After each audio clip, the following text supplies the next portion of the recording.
Hello student, आप लोग कैसे हैं? बेटा मैं आपका सुमित सर आज आपके लिए CMA finance strategic cost management paper number 16 में एक चैप्टर है बिजनेस फोरकास्टिंग, जिसमें एक टॉपिक है एक्सपोनेंशियल स्मूथिंग। उसको डिस्कस करने आया हूँ आपके साथ में। तो सबसे पहले हम डिस्कस करना चाहते हैं कि एक्सपोनेंशियल स्मूथिंग होता क्या है। हाँ जी, सबसे पहले हम डिस्कस करेंगे एक्सपोनेंशियल स्मूथिंग का meaning. Exponential smoothing is a time series forecasting technique that assigns exponentially decreasing weight to past observation, giving more importance to recent data। मतलब यहाँ पे जब हम फोरकास्ट करते हैं डाटा का, फ्यूचर के लिए कोई वैल्यू एस्टिमेट करनी है, तो जो पास्ट डाटा है उसको हम क्या देते हैं, कम इंपॉर्टेंस देते हैं, और जो नया डाटा रिसेंट डाटा होता है उसको इंपॉर्टेंस क्या देते हैं, ज़्यादा। It is use to predict future values by creating a weighted average of historical data with the weight of each past observation decreasing exponentially as it gets older। कहने का मतलब क्या है कि जब हम अपनी एस्टिमेशन करते हैं फ्यूचर में कि भाई फ्यूचर में हमारी इस साल कितनी डिमांड होगी सेल्स की, कितनी क्वांटिटी हमें प्रोड्यूस करनी पड़ेगी या कितनी क्वांटिटी हम सेल्स करेंगे। सपोज करते हैं 2025 हमारा करंट ईयर है और 2026 के लिए मुझे एस्टिमेशन करना है।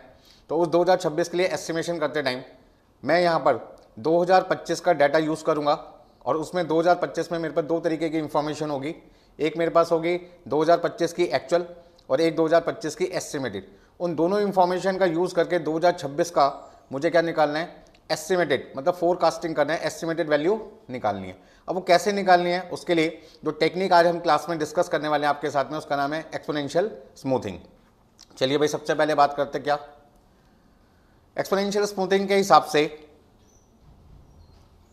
मान लीजिए मुझे 2026 का फोरकास्ट करना है, मतलब 2026 की कोई एस्टिमेटेड वैल्यू निकालनी है। और 2026 का आंसर निकालने के लिए जो मेरा बेस होगा वो मेरे लिए ईयर होगा 2025। अब ध्यान दीजिए, 2025 में मेरे पास में दो इंफॉर्मेशन होगी।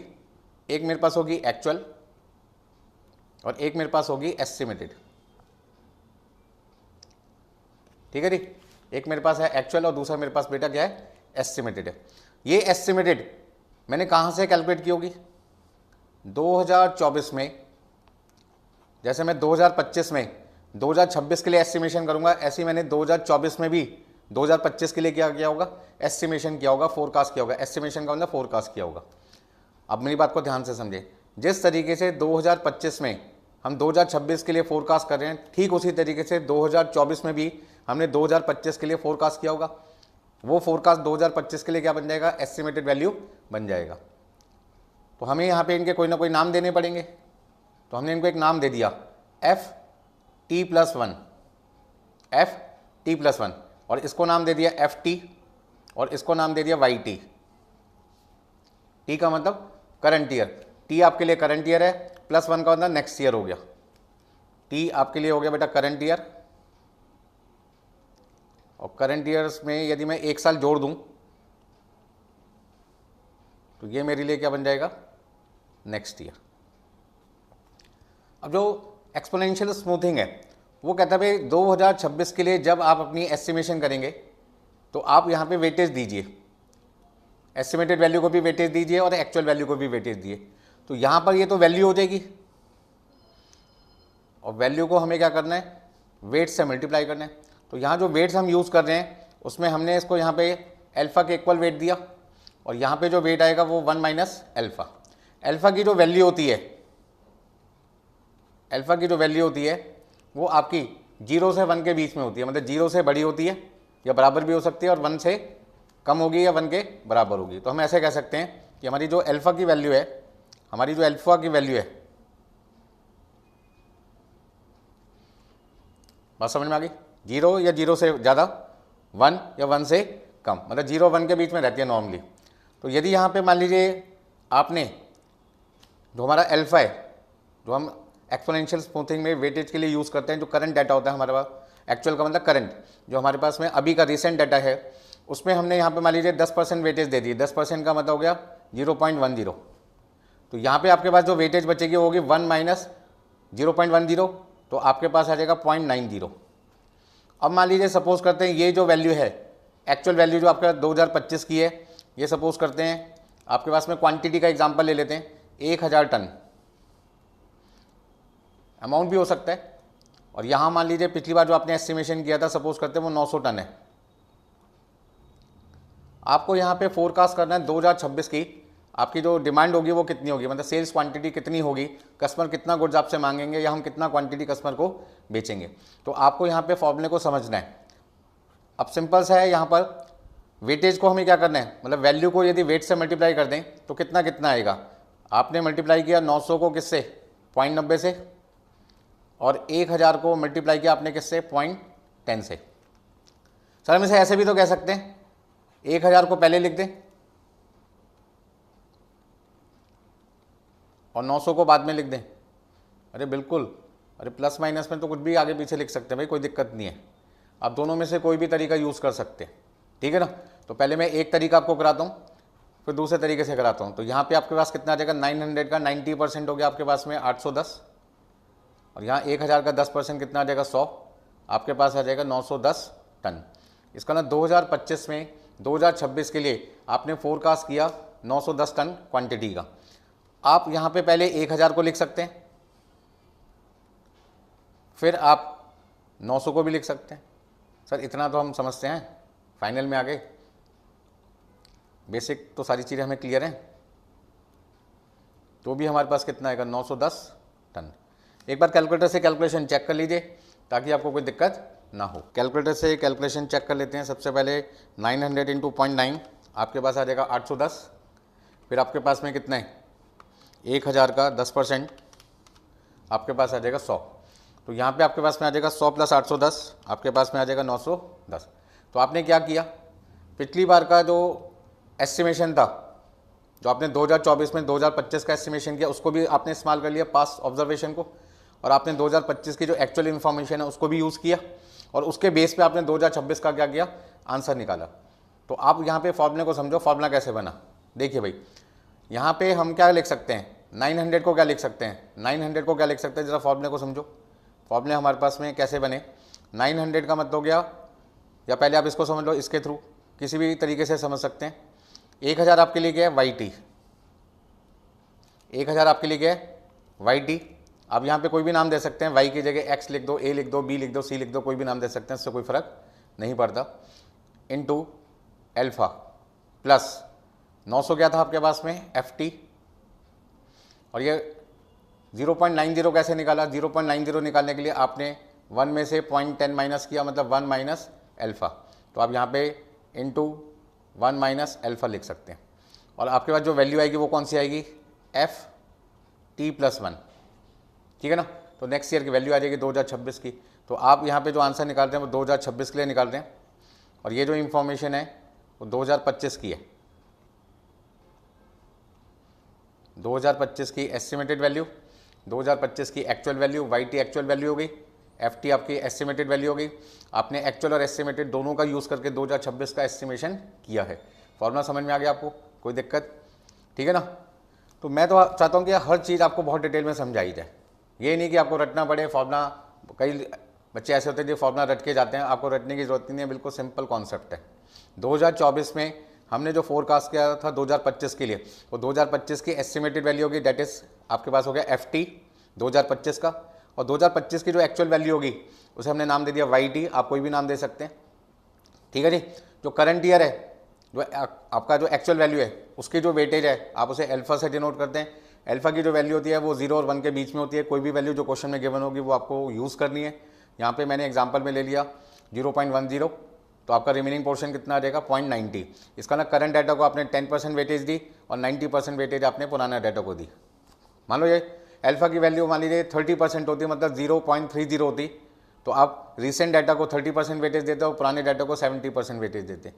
यदि अल्फा की वैल्यू मान लीजिए 70% होती या 80% होती, तो 80% आप न्यू डाटा को वेटेज देंगे, 20% आप पुराने डाटा को दोगे। तो यहाँ पे आप क्या कर रहे हो, इक्वल वेटेज नहीं दे रहे, अलग अलग वेटेज दे रहे हो।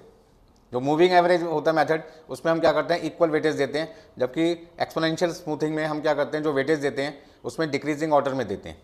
बात समझ में आ गई, चलिए। तो सबसे पहले जो मैंने आपको फॉर्मूला समझाया था वो फॉर्मूला आपको मेरे ख्याल से समझ में आ गया होगा। यहाँ पे FT1 equal to alpha into YT plus 1 minus alpha into FT।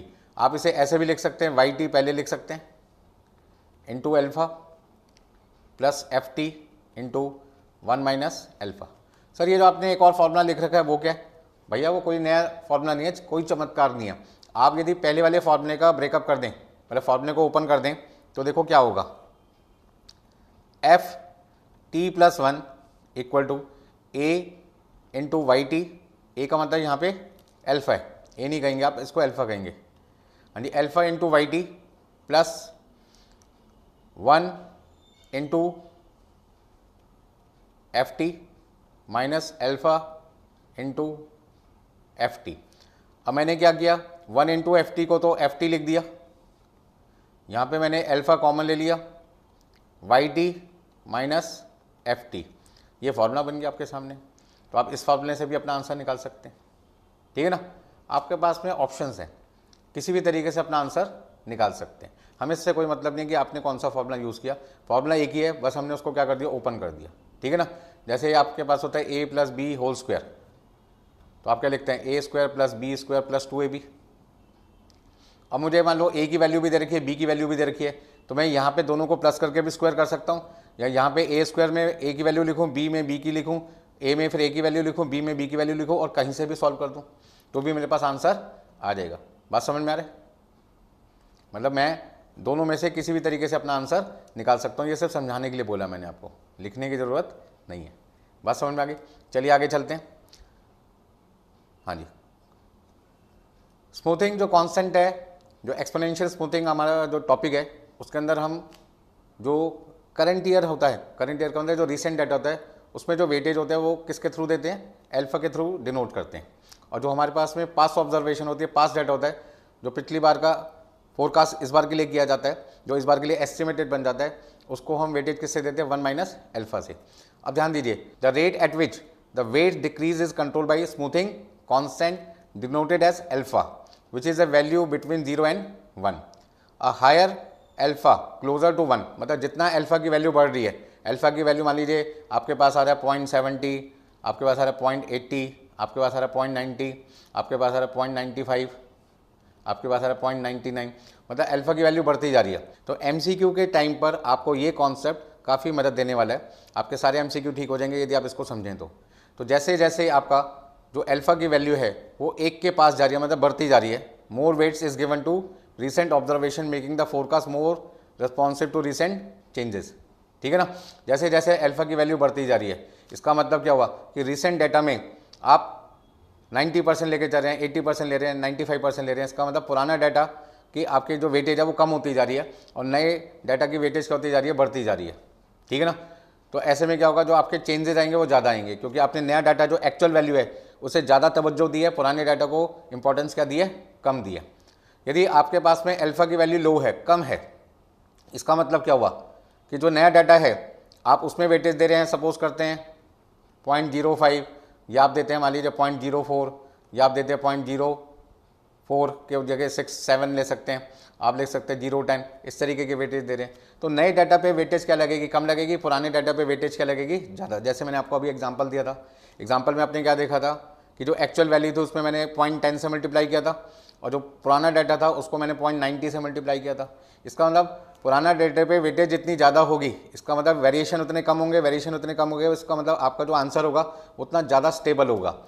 A low alpha closer to 0, मतलब अल्फा की वैल्यू जितनी कम होती चली जाएगी, 0 के पास होती जाएगी, इसका मतलब है कि आप जो ओल्डर, जो पुराने ऑब्जर्वेशन है, पास्ट डाटा है, उनको वेटेज ज़्यादा दे रहे हैं, रिसेंट डाटा को वेटेज कम दे रहे हैं, जिसकी वजह से जो आपका रिजल्ट है उसमें वेरिएशन आपके पास क्या आएंगे, मतलब 2025 का जो एस्टिमेशन था, 2026 का जो एस्टिमेशन है, 2027 का जो एस्टिमेशन है, उसमें वेरिएशन कम से कम आएगी, डिफरेंसेस क्या आएंगे, कम से कम, क्योंकि आप पुराने डाटा को वेटेज ज़्यादा दे रहे हैं, नए डाटा को वेटेज कम दे रहे हैं। बात आपको समझ में आ गई होगी। चलिए आगे करते हैं क्वेश्चन सब।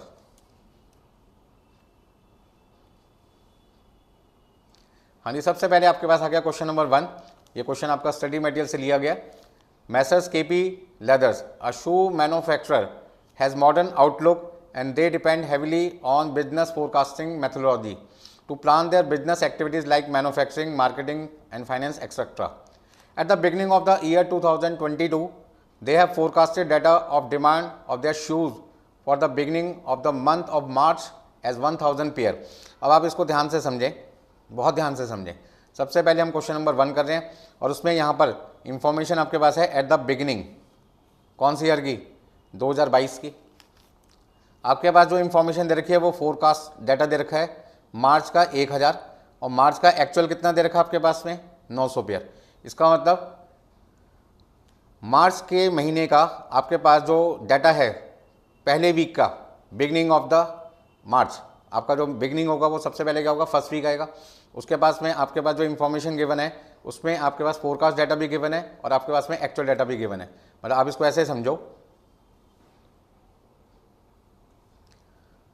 2022 में आपके पास सबसे पहले हम बात कर रहे हैं किसकी, मार्च की, और बिगिनिंग ऑफ मार्च। तो हमें यहाँ पे पहले क्वेश्चन को समझना पड़ेगा कि यहाँ पे एक एक महीने की बात चल रही है या एक एक वीक की बात चल रही है या क्वार्टर की बात चल रही है, टाइम पीरियड आपका जो बेस है वो क्या है। तो हमने देखा क्वेश्चन के अंदर हमारे पास जो इन्फॉर्मेशन दे रखी है वो वीकली दे रखी है, first week, second week, third week, fourth week. एक महीने में हम 4 वीक मान के चलते हैं, तो फर्स्ट वीक हो गया, सेकंड वीक हो गया, थर्ड वीक हो गया, फोर्थ वीक हो गया। इसका मतलब इस क्वेश्चन के अंदर हमारे पास में 2022 में मार्च के महीने में 4 वीक हो गए, फर्स्ट वीक आपके पास हो गया, सेकंड वीक आपके पास है, थर्ड वीक और आपके पास है फोर्थ वीक। पहले तो हमें क्वेश्चन को समझना पड़ेगा ना। ऐसे ही मार्च के बाद कौन सा महीना आएगा, अप्रैल आएगा। अप्रैल में भी आपके पास में 4 वीक हो सकते हैं, first week, second week, third week. अब आपको देखना पड़ेगा क्वेश्चन आपसे कहाँ तक सॉल्व करवा रहे हैं, क्वेश्चन आपसे कहाँ तक सॉल्व करवा रहे हैं वो आपको देखना पड़ेगा। तो हमारे पास में इस क्वेश्चन के अंदर जो इन्फॉर्मेशन स्टार्टिंग में दे रखी है वो मार्च के फर्स्ट वीक की दे रखी है, बिगनिंग ऑफ मार्च कहाँ से शुरू होता है भाई, बिगनिंग ऑफ मार्च कहाँ से शुरू होता है भाई, आपका फर्स्ट वीक से। तो फर्स्ट वीक में आपके पास में 2 इन्फॉर्मेशन दे रखी है, एक आपके पास है एक्चुअल और एक आपके पास है एस्टिमेटेड। एस्टिमेटेड का मतलब फोरकास्ट वैल्यू जो आपने फरवरी में निकाली होगी। फरवरी का जो आपका फोर्थ वीक होगा, हाँ जी, फरवरी का जो आपका फोर्थ वीक होगा, उस फोर्थ वीक में जो आपने फोरकास्ट की होगी वो यही वैल्यू होगी। बात समझ में आ रही है। तो मुझे इस क्वेश्चन के अंदर जो जानकारी दे रखी है वो दे रखी है ये 2, ठीक है ना। कौन कौन सी इंफॉर्मेशन मेरे पास क्वेश्चन में गिवन है फटाफट से देख लेते हैं। हाँ जी, मेरे पास जो इंफॉर्मेशन क्वेश्चन में दे रखी है उसमें एक्चुअल मेरे पास दे रखा है 900 और एस्टिमेटेड मेरे पास में कितना है, 1000। अब इन दोनों का यूज़ करके मुझे सेकेंड वीक का फोरकास्ट निकालना है। तो ये मेरे पास में करंट वैल्यू है और ये मेरे पास में पास्ट वैल्यू है। करंट वैल्यू को किससे मल्टीप्लाई करना है, करंट वैल्यू को किससे मल्टीप्लाई करना है भाई, अल्फा से। तो यहाँ पे अल्फा की वैल्यू कितनी दे रखी है क्वेश्चन में, जरा क्वेश्चन पे चलते हैं। सबसे पहले using a smoothing coefficient of alpha is equal to 0.1। इसका मतलब हमारा जो अल्फा है वो 0.1 है और ये कहाँ पे यूज होगा, एक्चुअल वैल्यू पे। एक्चुअल जो भी वैल्यू होगी उससे मल्टीप्लाई करना है और 1 में से अल्फा माइनस करूंगा तो 1 माइनस 0.1 आपके पास आ जाएगा 0.9। 0.9 कहाँ पे यूज होगा, पास्ट डाटा पे। कहाँ पे मल्टीप्लाई होगा, पास्ट पे मल्टीप्लाई होगा। इसका मतलब यदि मुझे सेकंड वीक का फोरकास्ट करना है, मतलब सेकंड वीक की एस्टिमेटेड वैल्यू निकालनी है, तो सेकंड वीक की एस्टिमेटेड वैल्यू निकालने के लिए 1000 को मल्टीप्लाई करूंगा 0.90 से और 900 को मल्टीप्लाई करूंगा 0.10 से। सर ऐसे भी तो कर सकते हैं, 900 को पहले लिख लेते हैं करंट वैल्यू को और यहाँ पर 1000 को मल्टीप्लाई कर देते हैं 0.90 से। अरे कैसे भी कर लो भाई, आना कितना है 900 प्लस 90, 990 और यहाँ कितना आना है, पहले 90 लिख लो फिर 900 लिख लो तो भी आपके पास कितना आना है 990 आना है। यानी कोई दिक्कत है इसमें किसी को नहीं। सभी को कॉन्सेप्ट समझ में आ गया कि हमें 2022 में मार्च के महीने में 4 हफ्ते दे रखे हैं, first week, second week, third week and fourth week. First week में हमारे पास 2 इन्फॉर्मेशन दे रखी है, एक एस्टिमेटेड वैल्यू और एक आपके पास एक्चुअल वैल्यू। उन दोनों का इस्तेमाल करके हमें फर्स्ट वीक में फोरकास्ट करना है सेकंड वीक के लिए। बिल्कुल समझ में आ गया, हाँ जी समझ में आ गया। सर कैसे करना है, तो जो हमारे पास में एक्चुअल वैल्यू होगी उसको अल्फा से मल्टीप्लाई करना है और जो इस बार की एस्टिमेटेड वैल्यू होगी फर्स्ट वीक की उसको 1 माइनस अल्फा मतलब कि 0.90 से मल्टीप्लाई करना है। दोनों को ऐड करोगे तो आपने फर्स्ट वीक में फोरकास्ट कर लिया सेकंड वीक के लिए और वैल्यू आपके पास आ गई 990। अब ध्यान दीजिए आगे क्या कॉन्सेप्ट है, ऐसे ही आगे चलेंगे। अब आपने यहाँ पे सेकंड वीक के लिए 2 वैल्यू आपके पास आ गई, एक आपके पास आ गई एस्टिमेटेड जो आपने अभी 990 निकाला है। 990 कैसे निकाला, 900 को 0.10 से मल्टीप्लाई किया था और 1000 को आपने मल्टीप्लाई किया था 0.90 से। और यदि हम बात करें एक्चुअल की, तो एक्चुअल हमें क्वेश्चन में जाकर देखना पड़ेगा कितना है। तो क्वेश्चन में वैल्यू कितनी दे रखी है आपके पास में, आगे देखिए क्या लिखा है। Forecast the demand at the beginning of second week of March 2022। हमें सबसे पहले क्या करें, 2022 मार्च के महीने के सेकेंड वीक की हमें फोरकास्ट करनी है, जो मैंने अभी आपके सामने कर दी 990 पेयर, पहला आंसर हो गया। ऑल्सो साथ में forecast the demand using exponential smoothing technique at the beginning of each week till mid April. अब अप्रैल का जो मिड होता है वो लगभग आपके पास में थर्ड वीक आ जाता है, ठीक है ना। When the actual demands are as follows, तो आपके पास में मार्च के सेकंड वीक की एक्चुअल दे रखी है, थर्ड की दे रखी है, फोर्थ की दे रखी है, फिर अप्रैल की फर्स्ट सेकंड थर्ड सबकी आपके पास क्या दे रखी है, एक्चुअल एक्चुअल एक्चुअल दे रखी है। इसका मतलब क्या हुआ कि मेरे पास यहाँ पर सेकंड वीक का जो एक्चुअल है वो कितना दे रखा है, 1010 पेयर दे रखा है, 1010 पेयर। तो ये 1010 पेयर मुझे क्वेश्चन में दे रखा है। अब मुझे इस वाले पीरियड का आंसर निकालना है, इस वाले पीरियड का आंसर निकालना है। तो इस वाले पीरियड का आंसर निकालने के लिए मुझे क्या करना पड़ेगा, इसका आंसर निकालने के लिए मुझे क्या करना पड़ेगा। ये आंसर कितना आया था आपके पास में, 990, ठीक है ना। तो ये जो आपने यहाँ पर फोरकास्ट किया था, फर्स्ट वीक में फोरकास्ट किया था सेकंड का, अब सेकंड में फोरकास्ट करोगे किसका, थर्ड का। तो कैसे करोगे वो आपको समझना है, यहाँ पे सारी चीज़ें क्लियर हो गया भाई। तो फर्स्ट वीक में जब हमने फोरकास्ट किया तो हमने क्या किया, फर्स्ट वीक में जब हमने फोरकास्ट किया सेकंड के लिए तो क्या किया, एक्चुअल को अल्फा से मल्टीप्लाई किया और जो एस्टिमेटेड वैल्यू थी 1 माइनस अल्फा से मल्टीप्लाई किया। वही सेम आपको सेकंड ईयर में करना है। अब सेकंड ईयर का आंसर निकालना है, तो सेकंड ईयर का आंसर निकालने के लिए हमें क्या करना पड़ेगा, इसको अल्फा से मल्टीप्लाई करोगे और इसको रिमेनिंग से मल्टीप्लाई करोगे, देखो कितना आता है, और बाद में दोनों को प्लस कर देंगे तो आपके पास में थर्ड ईयर का फोरकास्ट आ जाएगा। देखो कितना कितना आएगा, हाँ जी 990 को मल्टीप्लाई किया 0.90 से तो आपके पास आ जाएगा 891, और 1010 को मल्टीप्लाई किया 0.10 से तो आपके पास आ जाएगा 101। दोनों को प्लस करो, 891 प्लस 101 आपके पास आ जाएगा 992। अच्छा इधर का एक्चुअल कितना दे रखा है क्वेश्चन में, 1032 आपको दे रखा है, 1032 क्वेश्चन में दे रखा है। यदि क्वेश्चन पे चलें तो यहाँ पे 1032 मुझे दिखाई दे रहा है थर्ड वीक का एक्चुअल। बात समझ में आ गई, थोड़ी सी कैलकुलेशन है, मैं अभी बहुत सिंपल बना दूंगा आपको, यकीन मानो समझने में टाइम लगता है, ठीक है ना। अब यहाँ पे मुझे 0.90 से मल्टीप्लाई करना है, यहाँ पे 0.10 से मल्टीप्लाई करना है, तो मेरे पास में फोर्थ वीक का आ जाएगा। इस तरीके से कहानी चलती रहेगी आपकी। तो क्या सर हम एग्जाम में ऐसे करके आएंगे जैसे आप समझा रहे हैं, नहीं नहीं, समझाने का तरीका है भाई, करने का तरीका तो टेबल है, सिस्टमेटिक तरीके से करके आएंगे। कॉस्टिंग क्या है, कोई फिक्स फॉर्मेट नहीं होता, आप सब लोग जानते हैं। इंटर में भी कॉस्टिंग पढ़ी, ग्रुप 2 में भी पढ़ी, फाइनल में भी पढ़ रहे हैं, सब जगह आपने कॉस्टिंग पढ़ी, कोई फिक्स फॉर्मेट होता ही नहीं है। आपके यहाँ पे इमेजिनेशन काम आती है कि आप अपने डाटा को किस तरीके से प्रेजेंट कर रहे हो कि समझने वाले को आसान लगे। बात समझ में आ रही है, चलिए आगे चलते हैं। आपके लिए एग्जाम में सॉल्यूशन कैसे करना है उसके लिए मैंने आपके लिए एक टेबल बना रखी है। तो उस टेबल का इस्तेमाल कैसे करना है, हमें निकालना है ft+1 is equal to yt into alpha plus ft into 1 minus alpha. बहुत सिंपल है। जो एक्चुअल डाटा है वो आपके लिए आ गया yt,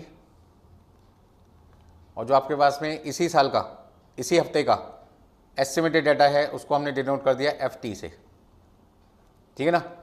करंट वाला जो डाटा है एक्चुअल है उसको मल्टीप्लाई करना है अल्फा से, तो 900 को, 1010 को, 1032 को, 976 को, 934, 1008 एंड 1020 को अल्फा से मल्टीप्लाई करना है जो कि 0.1 है। तो आपके पास वैल्यू कितनी आ जाएगी सॉल्व करके, आपके पास वैल्यू सॉल्व करके कितनी आ जाएगी फटाफट से चेक करते हैं। यहाँ आ जाएगा आपके पास में 90, 101, 103.2, 97.6, 93.4, 100.8 और 102। अच्छा यहाँ पे जो फर्स्ट वीक है, मार्च का जो फर्स्ट वीक है उसकी फोरकास्ट वैल्यू कितनी दे रखी है, 1000।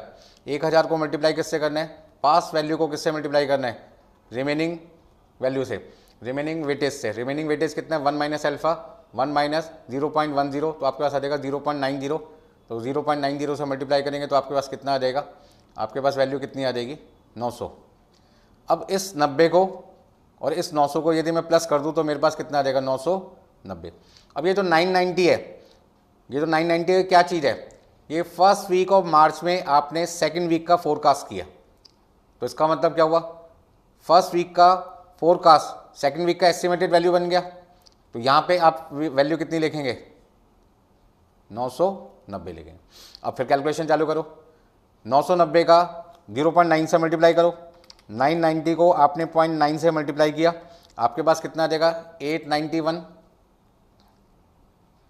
हाँ जी 891 में 101 प्लस कर दो, इन दोनों को प्लस कर दो, तो आपके पास आ जाएगा 992। इस तरीके से आपकी कहानी चलती रहेगी। ये 992 यहाँ पे आ जाएगा और इसको मल्टीप्लाई करोगे 0.9 से, तो आपके पास आ जाएगा 892.8। अब इन दोनों को प्लस कर दो,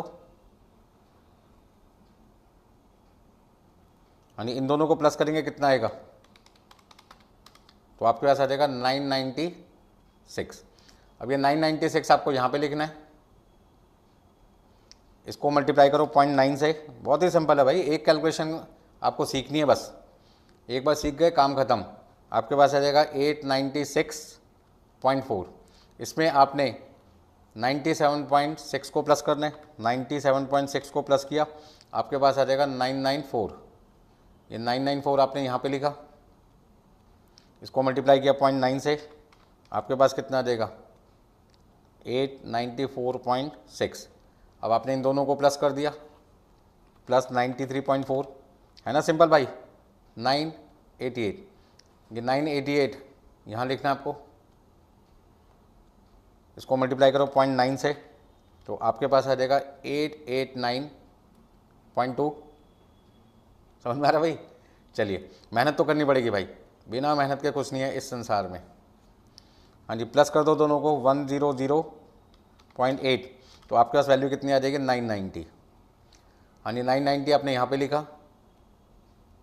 तो आपके पास में वैल्यू कितनी आ जाएगी 990 मल्टीप्लाई बाई 0.9, आपके पास आ जाएगा 891, और इन दोनों को प्लस कर दिया, तो आपके पास कितना आ जाएगा 102 प्लस कर दो पहले 993।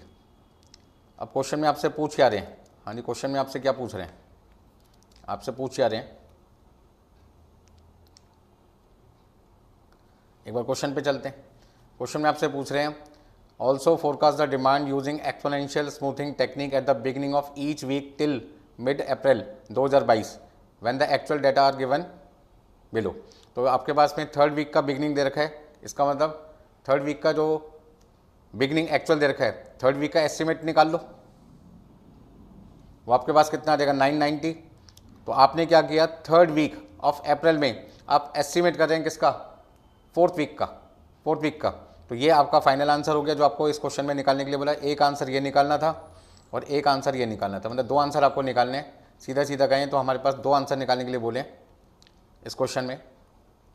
एक उन्होंने बोला था मार्च फर्स्ट वीक का और दूसरा अप्रैल का मिड का। तो अप्रैल मिड आपके पास कहाँ तक दे रखा था, थर्ड वीक दे रखा था, तो हमने थर्ड वीक तक का निकाल दिया। हाँ जी कोई दिक्कत है इसमें किसी को, चलें आगे, समझ में आ गया आपको करना क्या है यहाँ पर, ये तो पता चल गया। आपको करंट ईयर में फोरकास्ट करना है नेक्स्ट ईयर के लिए, ठीक है ना। तो 2025 में फोरकास्ट करना है 2026 के लिए। ईयर के हिसाब से भी चल सकते हैं, क्वार्टर के हिसाब से भी चल सकते हैं, ठीक है ना। एक साल में 4 क्वार्टर होते हैं, तो आपका जो इस साल का 2025 का जो क्वार्टर 4 होगा आप उसमें फोरकास्ट कर सकते हैं 2026 के पहले क्वार्टर के लिए। इसी तरीके से वीकली भी चल सकते हैं। तो यदि मान लीजिए मार्च का 4th वीक है तो आप फोरकास्ट करते हैं अप्रैल के फर्स्ट वीक के लिए। अप्रैल का जो 4th वीक है उसमें आप फोरकास्ट कर सकते हैं मई के फर्स्ट वीक के लिए। आपको समझ में आ गया मैं क्या समझाना चाहता हूँ। इस बार का जो एंड होगा वो अगली बार का बिगनिंग हो जाएगा। तो इस बार का जो फोरकास्ट कर रहे हो वो इस बार के लिए फोरकास्ट है, अगली बार के लिए एस्टिमेटेड वैल्यू बन जाएगी। चलिए आगे देखो, अगला क्वेश्चन आपके सामने आ गया, क्वेश्चन नंबर 2। फटाफट से करते हैं, सारे क्वेश्चन इसी तरीके से हैं, कोई दिक्कत नहीं है। आपके पास में यहाँ पर वीकली भी आ सकता है, ईयरली भी आ सकता है, क्वार्टरली भी आ सकता है। तो मैं आपको यहाँ पर क्वेश्चन नंबर 2 जो इंस्टीट्यूट ने स्टडी मटेरियल में दे रखा था क्वेश्चन 1, उसी का मिलता जुलता क्वेश्चन आपके सामने लेके आया हूँ। करें भाई शुरू। यहाँ पे सारी इंफॉर्मेशन वैसी है, बस आपके पास क्या लिखा है, eight the beginning of year 2025, वहाँ पे 2022 था, यहाँ 2025 आ गया। हमारी सेहत पे कोई फर्क नहीं पड़ता, 2200, 2500, 2800 कोई भी ईयर हो क्वेश्चन में, हमें तो क्वेश्चन सॉल्व करने से मतलब है। फोरकास्टेड डाटा, कितना फोरकास्ट डाटा आपके पास में 900 पेयर, जबकि आपके पास में एक्चुअल कितना है 800। इसका मतलब क्या हुआ, जैसे हमने क्वेश्चन को पढ़ा हमें क्या समझ में आया, मेरे को तो समझ में आया कि आपके पास में 2025 फर्स्ट वीक ऑफ मार्च की दो इंफॉर्मेशन हमें क्वेश्चन में दे रखी है। एक हमें दे रखी है FT और एक हमें दे रखी है YT। FT का मतलब पास्ट मतलब फोरकास्टेड वैल्यू कितनी दे रखी है 900 और एक्चुअल हमें कितनी दे रखी है 800। अच्छा, हमारे पास जो अल्फा है वो अल्फा कितना दे रखा है 0.1 आपको दे रखा है क्वेश्चन के अंदर। हाँ जी, कोई दिक्कत है इसमें? 0.1। Forecast the demand at the beginning of second week of March 2025। इसका मतलब मुझे 2025 मार्च के सेकेंड वीक के लिए फोरकास्ट करना है। इस 2025 में हमारी कितनी डिमांड होगी ये हमें क्वेश्चन में बताना है। तो उसके लिए हमें क्या करना पड़ेगा, जो हमारे पास में एक्चुअल वैल्यू होता है उसको अल्फा से मल्टीप्लाई करते हैं और जो हमारे पास एस्टिमेटेड वैल्यू होती है उसको 1 माइनस अल्फा मतलब 0.90 से मल्टीप्लाई करना है। इसका मतलब हमारा आंसर क्या होगा, सेकेंड वीक का आंसर निकालना है मुझे। तो सेकेंड वीक का आंसर निकालने के लिए मुझे क्या करना पड़ेगा, सेकेंड वीक का आंसर निकालने के लिए मुझे क्या करना पड़ेगा, 800 को मल्टीप्लाई करूँगा किससे 0.1 से 80 आ जाएगा और 900 को मल्टीप्लाई करूँगा 0.90 से तो मेरे पास कितना आ जाएगा 810। दोनों को प्लस कर दूंगा तो मेरे पास कितना आ जाएगा 890, 890। तो पहला आंसर आ गया 890। अब इसी को आप टेबल में भी शो कर सकते हैं। टेबल मैंने अभी आपके सामने बनाई थी, सेम वही फॉर्मेट आपको दोबारा से यूज़ करना है। फिर आपको यहाँ पे लिखा है also forecast the demand using exponential smoothing technique at the beginning of each week till mid April 2025 when the actual data are as follow. आपके पास में एक्चुअल डाटा दे रखा है, मार्च के 4 हफ्ते हैं। पहले हफ्ते का एक्चुअल कितना था 900, दूसरे हफ्ते का कितना है 910, तीसरे हफ्ते का 932 है, फिर कितना है 876। फिर अप्रैल के 3 वीक दे रखा है, फर्स्ट वीक का 834 है, फिर 908 है, फिर 920 है। तो फटाफट से हमें क्या करना है, सबसे पहले टेबल बनानी है। टेबल आपके सामने मैंने बना ली है, उसमें एक्चुअल वैल्यू जो हम YT के नाम से डिनोट करते हैं वो लिख लिया। कितने हफ्ते हो गए टोटल हमारे पास में हो गए, मार्च के 4, मार्च के कितने हो गए 4 और अप्रैल के कितने हैं 3। तो आपके पास टोटल कितने हो गए 7 वीक हो गए। First week, second week, third week, fourth week तो मार्च के हो गए। अप्रैल के फर्स्ट वीक, सेकंड वीक और थर्ड वीक मिला के हो गए 4 और 3 7। जो एक्चुअल वैल्यू है जिसे हमने YT से डिनोट किया उसको अल्फा से मल्टीप्लाई करना है जिसकी वैल्यू 0.1 है। आपको यहाँ पे सबको क्या करना है मल्टीप्लाई करना है। तो मल्टीप्लाई करके रखते हैं, कितना कितना आएगा 80, यहाँ कितना आएगा 91, यहाँ आ जाएगा 93.2, यहाँ आपके पास आ जाएगा 87.6, यहाँ आपके पास आ जाएगा 83.4 और यहाँ आपके पास आ जाएगा 90.8 और यहाँ आपके पास आ जाएगा 92। सिंपल है ना बिल्कुल। एक दो क्वेश्चन की प्रैक्टिस करोगे आपको समझ में आ जाएगा। पहला क्वेश्चन बेटा हर बार किसी भी बच्चे को किसी भी टॉपिक में जब समझना होता है तो मेहनत क्या लगती है ज़्यादा। तो आप इस पूरे चैप्टर को ध्यान से सुनिए, इतने सारे क्वेश्चन की मैं प्रैक्टिस करा दूंगा कि अब आप भी पढ़ाना चालू कर दोगे इस टॉपिक को, आपको कोई दिक्कत नहीं आएगी एग्जाम में। आपको इस टॉपिक में कोई दिक्कत नहीं आएगी एग्जाम में, ये गारंटी है मेरी। चलो भाई, अब ये जो वैल्यू है ये आपके पास कौन सी है FT, मतलब कि करंट पीरियड की एस्टिमेटेड वैल्यू, जिसको हम मल्टीप्लाई करते हैं किससे 1 माइनस अल्फा से। तो 1 माइनस अल्फा का मतलब कितना हुआ 1 माइनस 0.10 मतलब कि 0.9 आ जाएगा। तो 0.9 से मल्टीप्लाई किया, हमारे पास कितनी वैल्यू आ गई 900 को 0.9 से मल्टीप्लाई किया कितना आ जाएगा 810। इस 810 को हमने इस 80 में प्लस कर दिया। फॉर्मूला याद रखो, FT+1 मुझे निकालना है, उसके लिए मुझे YT को मल्टीप्लाई करना है अल्फा से और FT को मल्टीप्लाई करना है किससे 1 माइनस अल्फा से। वही मैंने किया, यहाँ मैंने क्या किया YT को मल्टीप्लाई किया अल्फा से 80 आ गया और FT को 1 माइनस अल्फा से मल्टीप्लाई किया, मेरे पास आया 810। दोनों को प्लस कर दिया, मेरे पास कितना आ जाएगा 890, 890। कोई दिक्कत है इसमें किसी को? अब ये 890 यहाँ पे लिखना पड़ेगा आपको, इसको मल्टीप्लाई करो 0.9 से, 890 मल्टीप्लाई बाई 0.9 आपके पास बेटा कितना आ जाएगा 801 आ जाएगा। 801 इन दोनों को प्लस कर दो, आपके पास आ जाएगा 892। अब 892 आपको यहाँ पे लिखना पड़ेगा, आप एरो डाल देना, एग्जाम में टेंशन लेने की जरूरत नहीं है, गलत नहीं होना चाहिए। 892 को बेटा मल्टीप्लाई किया 0.9 से तो कितना आ जाएगा आपके पास में 802.8। आपने इन दोनों को प्लस कर दिया, प्लस 93.2, तो आपके पास आ जाएगा 896। अब 896 आपने यहाँ पे लिखा। देखो पहले क्वेश्चन में आपको थोड़ा सा दिमाग ज़्यादा लगाना पड़ा था, लेकिन जब सेम क्वेश्चन दोबारा किया तो आपका स्पीड बढ़ गई ना, एक्यूरेसी भी बढ़ गई और समझ में भी आ गया। चलिए, तो आप यहाँ पे क्या करेंगे, 0.9 को मल्टीप्लाई करेंगे 896 से, तो 0.9 से मल्टीप्लाई किया तो आपके पास कितना आ जाएगा। हाँ जी, 896 को 0.9 से मल्टीप्लाई किया 806.4। अब आपने इन दोनों को प्लस कर दिया। हाँ जी, प्लस 87.6, तो आपके पास कितना आ जाएगा 894। हाँ जी, 894 को आपने यहाँ पे मल्टीप्लाई किया तो आपके पास कितना आ जाएगा 0.9 से मल्टीप्लाई करके। हाँ जी, 804.6 प्लस कर दिया आपने 83.4, तो आपके पास आ जाएगा 888। हाँ जी, 888 आपने यहाँ पे लिखा, 0.90 से मल्टीप्लाई किया 0.9 से, तो आपके पास आ जाएगा 799.2। आपने इसमें प्लस कर दिया 90.8, तो कितना आ जाएगा 90.8 आपने प्लस किया, आपके पास आ जाएगा 890।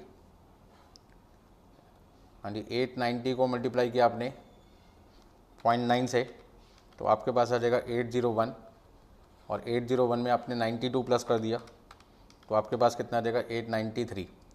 हाँ जी, कैलकुलेशन में कोई मिस्टेक होती है तो आप बता सकते हैं, बस भूल चूक माफ़, एग्ज़ाम में ऐसी कोई भूल चूक माफ़ नहीं होगी। तो इसका मतलब पहला आंसर ये हो गया 890 और दूसरा आंसर हो गया 893। हाँ जी, कोई दिक्कत इसमें किसी को? फटाफट से नोट कीजिए।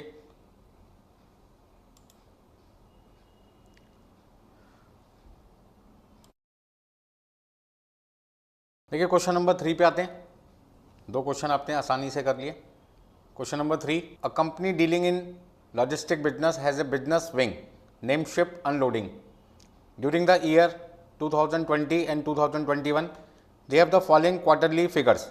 अभी मैंने जो क्वेश्चन आपको सॉल्व करवाया था वो वीकली था, अब जो क्वेश्चन है वो आपके पास क्या है, क्वार्टरली।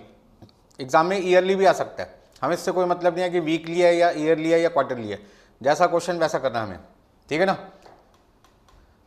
2020 और 2021 की हमें जानकारी दे रखी है, इंफॉर्मेशन क्वार्टरली दे रखी है। यहाँ पे आपके पास 2020 में 4 क्वार्टर हैं, 2021 में भी 4 क्वार्टर हैं, चारों क्वार्टर की आपको इंफॉर्मेशन दे रखी है, 2020 की और 21 की भी। If the forecast for the first quarter of 2020 is 175 tonne, then what is the forecast figure for the first quarter of 2022। मतलब मुझे जो आंसर यहाँ पे देना है वो कौन सी ईयर का देना है,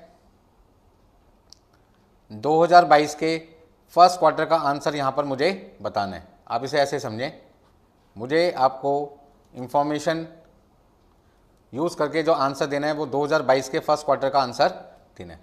मुझे इंफॉर्मेशन में क्या दे रखी है, 2020 का जो फर्स्ट क्वार्टर है, 2020 का जो फर्स्ट क्वार्टर है उसमें दो इंफॉर्मेशन दे रखी है, एक एक्चुअल और दूसरा एस्टिमेटेड।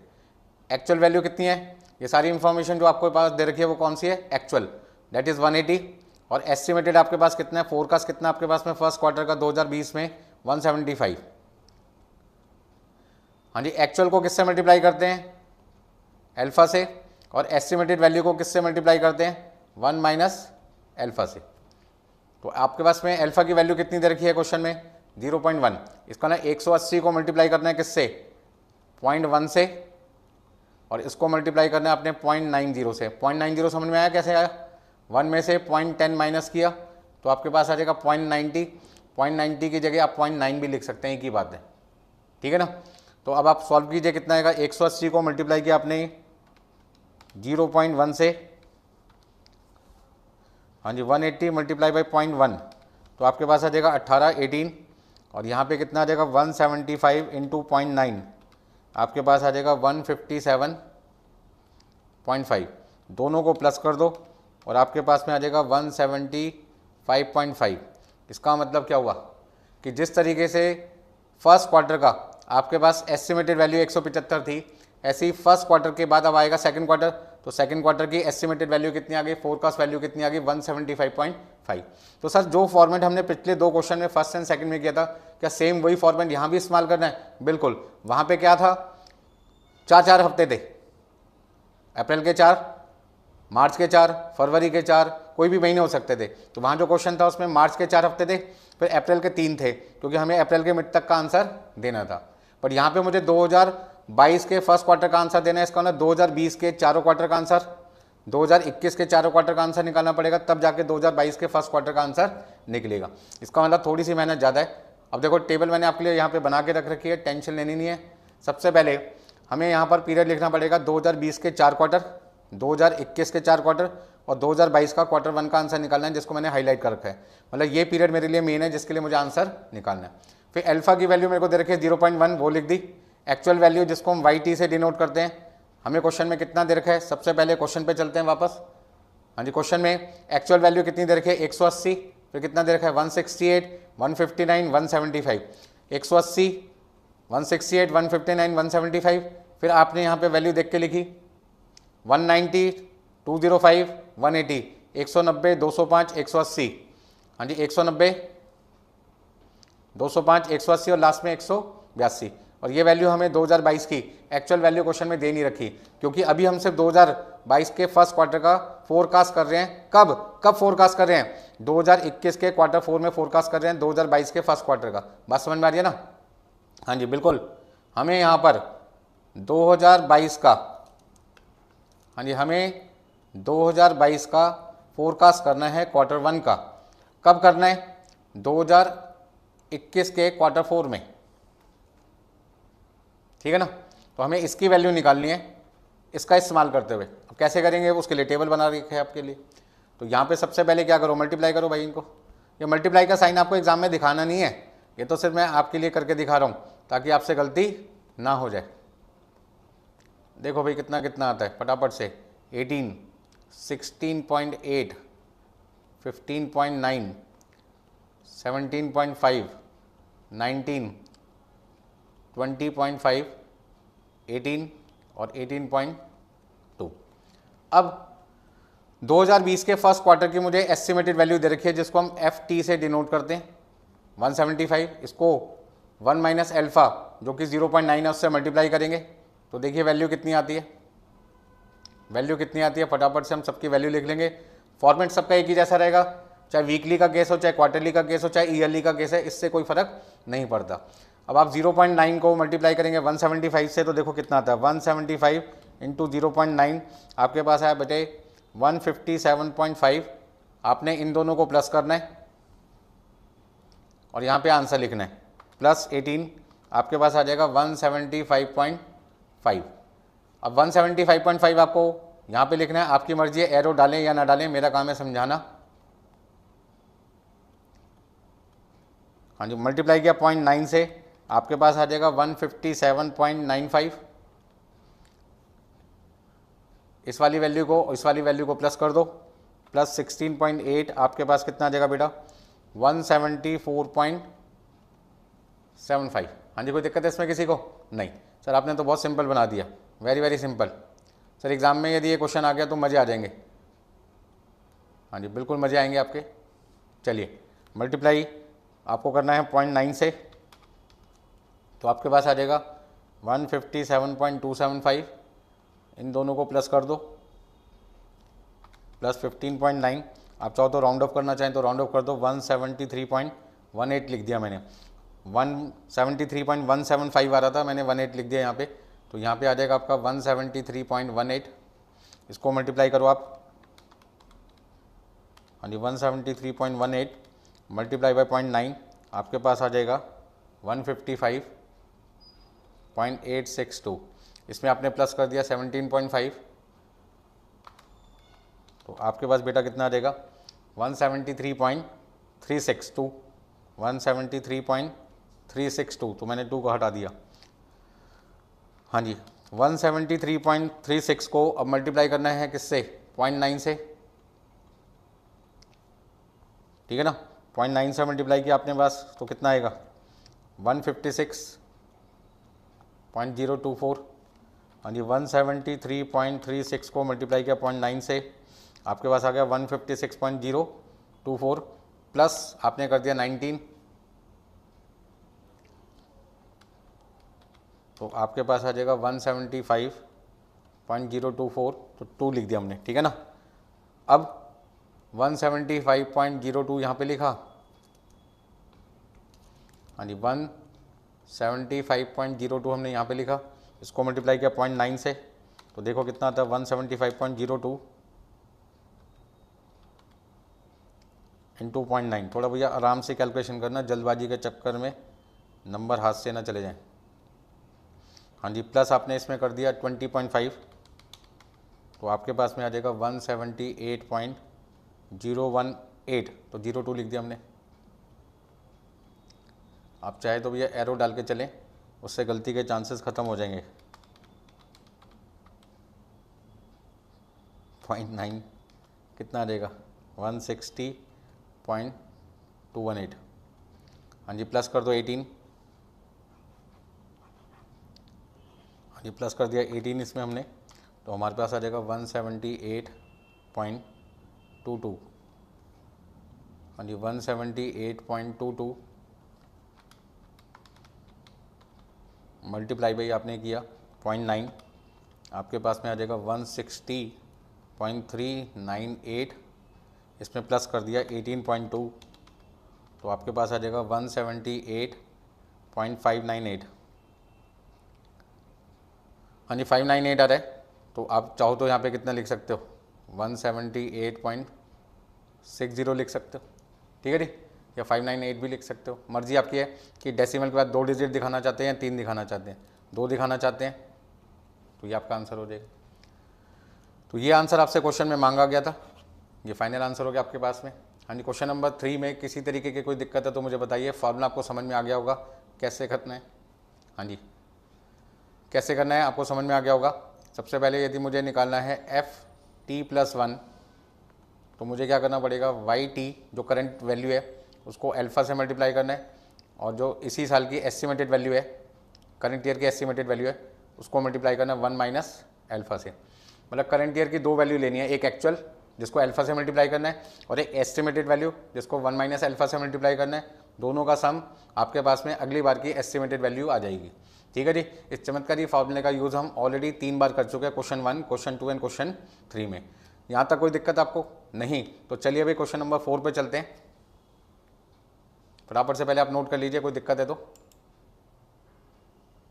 देखिए भाई, क्वेश्चन नंबर आपका 3 कंप्लीट हो गया, क्वेश्चन नंबर 4 पे आ जाते हैं। सेम क्वेश्चन है, यहाँ पे लिखा है ABC limited dealing in logistic business has a business wing name ship unloading during the year 2024-25। आपके पास 2024-2025 की जानकारी दे रखी है क्वार्टरली बेसिस पे। यहाँ पे 2024 के 4 क्वार्टर हैं, 2025 के भी 4 क्वार्टर हैं। मटेरियल अनलोडेड मतलब क्वांटिटी की इंफॉर्मेशन आपको दे रखी है। If the forecast for the first quarter 2024 is 155 tonne, इसका मतलब 2024 से आपको क्वेश्चन को शुरू करना है, और इसमें आपके पास में YT और FT 2 जानकारी चाहिए। YT आपके पास कितना है भाई, YT आपके पास कितना है, YT को बोलते हैं एक्चुअल वैल्यू। एक्चुअल वैल्यू आपके पास कितनी दे रखी है, एक्चुअल वैल्यू आपके पास है 160, और एस्टिमेटेड वैल्यू आपके पास कितनी दे रखी है 155। अल्फा कितना आपके पास में, और 1 माइनस अल्फा कितना आपके पास में 0.9। इन दोनों को मल्टीप्लाई करना है, मल्टीप्लाई करके देखो वैल्यू कितनी आती है। यहाँ आती है 16, और यहाँ कितनी आती है 155 इंटू 0.9, तो आपके पास आता है 139.5। इन दोनों को प्लस करो तो देखो कितनी वैल्यू आती है आपके पास में। हाँ जी 139.5 में आपने प्लस कर दिया 16 तो आपके पास आ जाएगा 155.5, 155.5। इसका ना 2024 में आपने क्वार्टर 2 के लिए एस्टिमेटेड जो वैल्यू निकाली है वो कितनी निकाली है 155.5। बात समझ में आ गया। अब क्वार्टर 2 में एस्टिमेटेड वैल्यू आ गई 155.5 और एक्चुअल वैल्यू कितनी है 148, तो 148 को मल्टीप्लाई करेंगे 0.01 से, हाँ जी 0.1 से। 148 को मल्टीप्लाई किससे करोगे 0.1 से, और 155.5 को मल्टीप्लाई करोगे किससे 0.9 से। हाँ जी क्वार्टर 2 की वैल्यू आपको समझ में आ गई कैसे निकाली 155।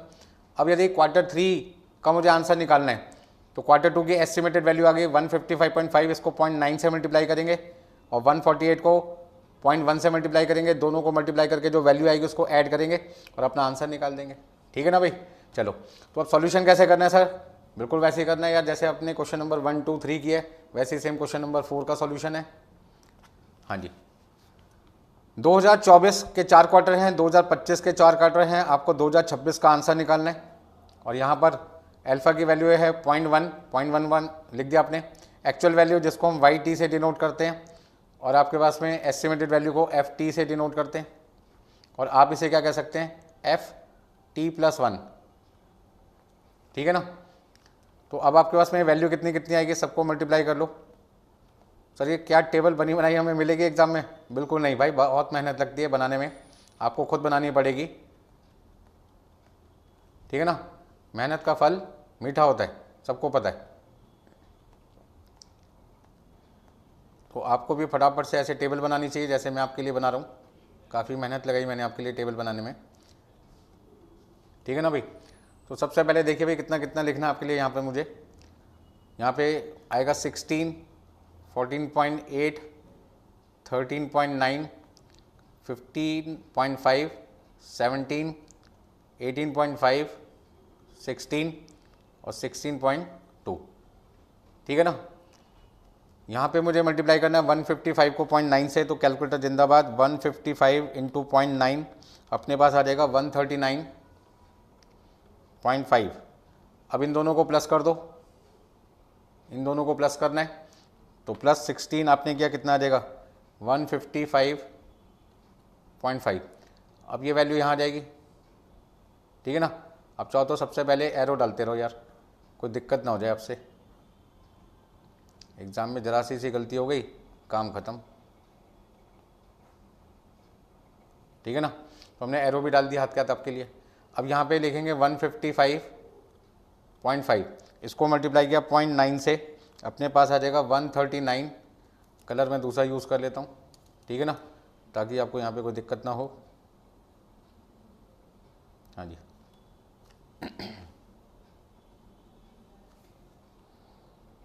हाँ जी, कलर मैं आपके लिए दूसरा यूज़ कर लेता हूँ ताकि आपको कोई दिक्कत ना हो। तो देखिए कितना आएगा आपके पास में 139.95, और आपने इसमें ऐड कर दिया 14.8 प्लस 14.8, तो आपके पास आ जाएगा 154.75। हाँ जी, 154.75। फिर मल्टीप्लाई करा 0.9 से, तो आपके पास बेटा कितना आ जाएगा? 139.275। आपकी मर्जी है कि डेसिमल के बाद 2 डिजिट लिखे, 3 लिखें, या यहाँ पे भी 3 लिख सकते हैं, आप उसे राउंड ऑफ भी कर सकते हैं, आपकी मर्जी है, ऐसा कोई रूल नहीं है। ठीक है ना। तो यहाँ पे प्लस हमने किया कितना? 13.9, तो आपके पास कितना आ जाएगा? 153.175 आ रहा है, तो मैंने 18 लिख दिया। आप चाहो तो 175 भी लिख सकते हो। ठीक है ना, राउंड ऑफ कर दिया मैंने, डेसिमल के बाद मैं 2 डिजिट लेके चल रहा हूँ, आप चाहो तो 3 के 3 भी ले सकते हैं, कोई दिक्कत नहीं है। तो हमने यहाँ पे लिखा 153.18। हाँ जी, 153.18 मल्टीप्लाई बाई 0.9, आपके पास कितना आ जाएगा? 137.862। हाँ जी, प्लस आपने कर दिया इसमें 15.5 प्लस 15.5, आपके पास कितना आ जाएगा? 153.362 आ रहा था, तो हमने 36 ही लिख दिया। यहाँ आपके पास आ जाएगा 153.36, उसको मल्टीप्लाई किया आपने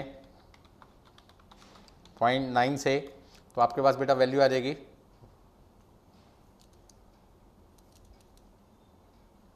138.024। हाँ जी, दोनों को प्लस कर दो, तो आपके पास आ जाएगा 155.02। अच्छा, एक बार चेक कर लेते हैं कोई गलती ना हो। हाँ जी, 153.36 को मल्टीप्लाई किया 0.9 से, अपने पास आया 138.024, उसमें प्लस कर दिया 17, अपने पास आ गया 155.024, तो 024 में 02 लिख दिया, 4 को इग्नोर कर दिया। आपकी मर्जी है, तीनों तक चल सकते हैं। हाँ जी, मल्टीप्लाई किया आपने इसको 0.9 से, आपके पास में आ जाएगा 139.518, प्लस कर दिया इसमें 18.5, आपके पास में आ जाएगा 158.018, तो 02 लिख दिया आपने। हाँ जी, 158.02 को मल्टीप्लाई किया 0.9 से, आपके पास आ जाएगा 142.218। इसमें आपने 16 प्लस कर दिया, 16 प्लस किया, तो आपके पास आ जाएगा 158.218, तो 22 लिख दिया आपने। हाँ जी, 158.22 को आपने बेटा मल्टीप्लाई किया, कैलकुलेशन बहुत है यार, दिमाग ख़राब हो गया, इंटू 0.9, आपके पास आ जाएगा 142.398 प्लस 16.2, हाँ जी 158.598 आ रहा है, तो हमने लिख दिया 60, तो आपका फाइनल आंसर आ जाएगा। ठीक है जी, आपके पास दो ऑप्शन है, 158.598 भी लिख सकते हैं आप, यहाँ पे 158.598 भी लिख सकते हैं, बट बेटर है कि राउंड ऑफ करके लिख दो, कोई दिक्कत नहीं है, ठीक है ना। हाँ जी, कोई दिक्कत है इसमें किसी को क्वेश्चन नंबर 4 में? तो मेरे ख्याल से आपको सारी चीज़ें समझ में आ गई होगी।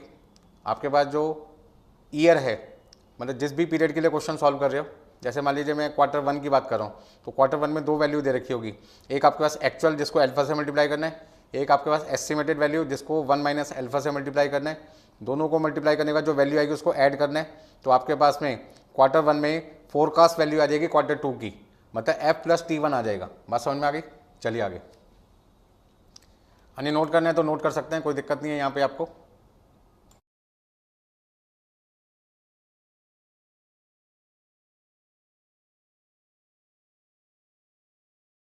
हाँ जी, कोई दिक्कत है इसमें किसी को? नहीं। तो अगले क्वेश्चन पे चलते हैं। क्वेश्चन नंबर 5 बिल्कुल सेम ऐसी क्वेश्चन है जैसे क्वेश्चन नंबर 3 एंड 4 की है। ये क्वेश्चन आपके लिए है होमवर्क, और जब ये क्वेश्चन आपका सॉल्व हो जाए तो आप मेरे नंबर पे कॉल कीजिए और मुझसे आंसर चेक करवाइए। मतलब जो भी आपका आंसर आएगा वो आप मेरे नंबर पे व्हाट्सअप कीजिए। मेरा नंबर है 9810226733। कोशिश कीजिए कि जो भी आपके डाउट्स हैं 4 PM से लेके 6 PM के बीच में ही पूछें, क्योंकि ये हमारा डाउट सेशन का टाइम होता है। नॉर्मली हम इस टाइम पे डाउट्स क्लियर करते हैं बच्चों के। ठीक है जी, तो फिर मिलते हैं आपसे। इस तरीके से SCM में फोरकास्टिंग चैप्टर में एक टॉपिक आपके पास है एक्सपोनेंशियल स्मूथिंग, वो आपका क्या होता है, कंप्लीट होता है। फिर मिलते हैं, बाय बाय।